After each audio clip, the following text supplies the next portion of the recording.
ఓం శ్రీకృష్ణాయ నమః. చైతన్య మహాభారతము మొదటి పర్వము, ఆది పర్వము, సుభద్ర పరిణయం. జనమేజయ మహారాజా అర్జునుడు అనేక తీర్థములు సందర్శిస్తూ సేవిస్తూ ప్రవాస క్షేత్రానికి వచ్చాడు. ఈ విషయం ద్వారకులు శ్రీకృష్ణునికి గూఢచారుల ద్వారా తెలిసింది. అర్జునుని చూడటానికి శ్రీకృష్ణుడు బయలుదేరి వచ్చాడు. ఇరువురు పరస్పరం ఆలింగనం చేసుకొని కుశల భాషణం సాగించారు అంటూ చెప్పుకుపోతున్నాడు సర్పయాగ మంటపంలో వైశంపాయనుడు. అర్జునుడు ఎందుకు తీర్థయాత్రలకు వచ్చాడో కృష్ణుడు వివరంగా తెలుసుకున్నాడు. మరునాడు అర్జునుని రథంలో కూర్చోబెట్టుకొని ద్వారకకు తీసుకుని వెళ్ళాడు శ్రీకృష్ణుడు.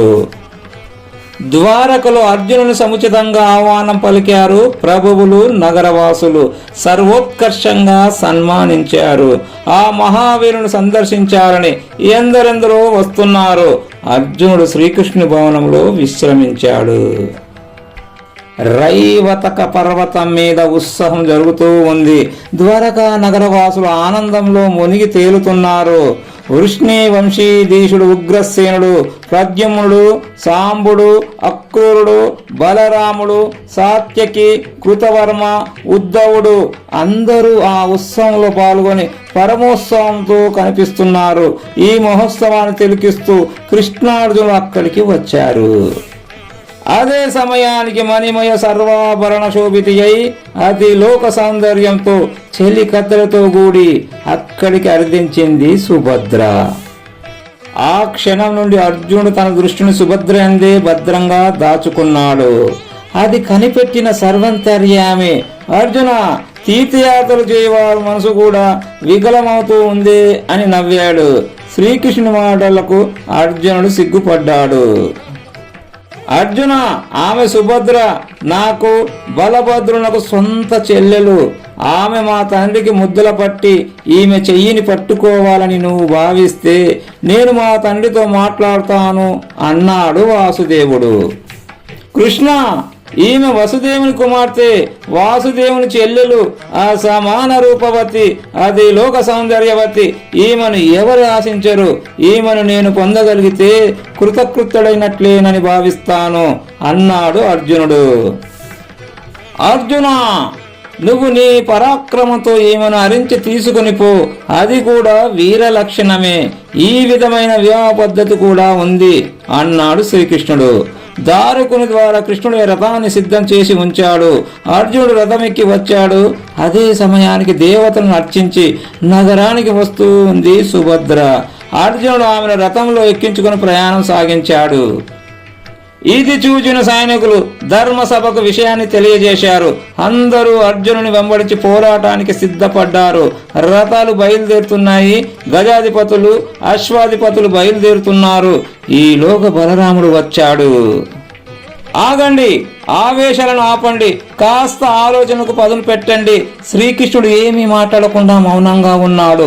అతని అభిప్రాయం ఏమిటో ముందుగా తెలుసుకోండి. ఆ తరువాత సముచిత కార్యాన్ని ఆచరించెదరు గాని అన్నాడు బలరాముడు. అలా వారికి చెబుతూ తాను శ్రీకృష్ణుని సమీపించాడు. కృష్ణ, అంతా చూస్తూనే ఉన్నావు, ఎందుకు మౌనంగా ఉన్నావు? నిన్ను చూచే మేము అర్జునుని గౌరవించాము. కాని చెడుబుద్ధితో చరించువాడు, కులానికి అపకీర్తి తెచ్చేవాడు సత్కారారుడు కాడు. ఆదరించిన వారిని అన్యాయం చేయడం బుద్ధిమంతుని లక్షణం కాదు. కథం ఈ శిరసో మధ్యే కృతం తేన పదం మమ మర్షయిష్యాస్మి గోవింద పాదస్పర్శమివోరగః. తనపై కాలు మోపితే త్రాచు ఎలా సహించలేదు, నేడు నన్ను తలదన్నిన అర్జునుని నేను సహించలేను, సంవరించకుండా ఉండలేను. ఈ క్షణాన్నే బయలుదేరి కురువంశాన్ని నేనొక్కడినే సర్వనాశనం చేస్తాను అని మేఘ గర్జనం చేశాడు బలరాముడు. జనమేజయ, కోపోద్రక్తులై ప్రతీకార వాంఛతో చలించిపోతున్న బలరాముని యాదవ వీరులను ఉద్దేశించి శ్రీకృష్ణుడు అద్భుతంగా తన మాటను వినిపించాడు. అంటున్నాడు వైశంపాయనుడు. మహావీరులారా, అర్జునుడు మనకు చేసిన అపచారం ఏమీ లేదని నా అభిప్రాయం. అర్జునుడు చేసిన కార్యం వల్ల మన వంశ ప్రతిష్ఠ పెరిగిందే గాని తరగలేదు. మన సుభద్ర యశస్విని, అర్జునుడు కూడా యశస్వియే. భరతుడు, శంతనుడు లాంటి మహాపురుషుల వంశోద్ధారకుడు అర్జునుడు. కుంతీ భోజుని కుమార్తె మా అత్త మహాసాధ్వి కుంతీదేవి కుమారుడు. అట్టి వీరునితో బాంధవ్యం అందరికీ సమకూరుతుందా? ఆవేశాలు ఎన్నడైనా అనర్థాన్ని తెచ్చి పెడతాయి. మనసు పెట్టి ఆలోచించండి. కైలాసనాథుడైన శివుడు తప్ప అర్జునుని ఎదిరించి జయించగలవారు ఈ ప్రపంచములో లేరు. యుద్ధానికి వెళ్ళాలనుకుంటే వెళ్ళొచ్చు, కానీ పరాభవం జరిగితే పరితపించే భారం కూడా మన మీదే పడుతుందని మరిచిపోవద్దు. మీరందరూ వెళ్ళి సుభద్రార్జునులను సగౌరవంగా ద్వారకకు తీసుకురండి, మంగళకరంగా వివాహం జరిపించండి. ఇదొక్కటే శ్రేయస్కరమైన మార్గమని నాకు అనిపిస్తుంది అన్నాడు శ్రీకృష్ణుడు. శ్రీకృష్ణుని అభిప్రాయంతో అందరూ అంగీకరించారు. ద్వారకలో సుభద్రార్జునులకు వివాహం వైభవంగా జరిపించారు. అంతకు ముందే శ్రీకృష్ణుని ద్వారా వార్తాహరులను పంపి ధర్మరాజు అనుమతిని పొందాడు అర్జునుడు. సుభద్రార్జునులు 1 సంవత్సర కాలం ద్వారకలోనే ఆనందంగా గడిపారు. అప్పటికి అర్జునుడు ఇంద్రప్రస్థం నుండి బయలుదేరి వచ్చి 12 సంవత్సరాలు పూర్తయింది.